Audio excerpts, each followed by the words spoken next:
melawai. Yang memberikan dan magnet itu tidak akan hilang.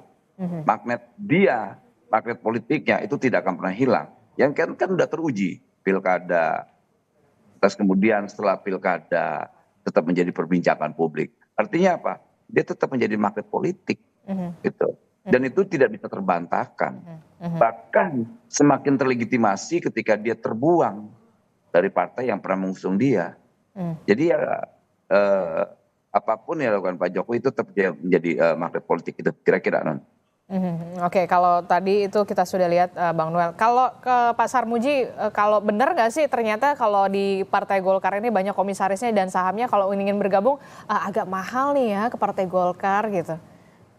Kalau banyak komisarisnya mungkin iya, dia banyak pemegang sahamnya iya. Karena Partai Golkar adalah partai yang terbuka, semua orang punya share yang sama, punya punya saham yang sama sebenarnya. Jadi ini bukan hanya partai terbuka, ini seperti koperasi ini. Suaranya itu ditentukan oleh orang per orang, jadi semua punya hak yang sama, punya kewajiban yang sama di Partai Golkar. Karena itu di Partai Golkar memang lebih terbuka untuk orang masuk ke Partai Golkar, siapapun itu, baik orang biasa, pejabat atau mantan pejabat sekalipun, itu memiliki peluang yang sama untuk masuk ke Partai Golkar. Dan setelah masuk Partai Golkar punya hak yang sama juga.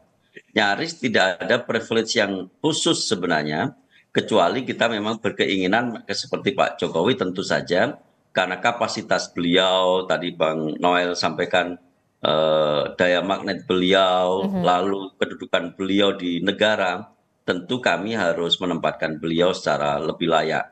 Itu barangkali. Sebagai posisi?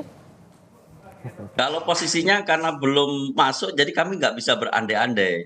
Nanti kalau Pak Jokowi sudah punya KTA Golkar, baru kami akan bahas. Yang jelas kami akan menempatkan seseorang secara proporsional.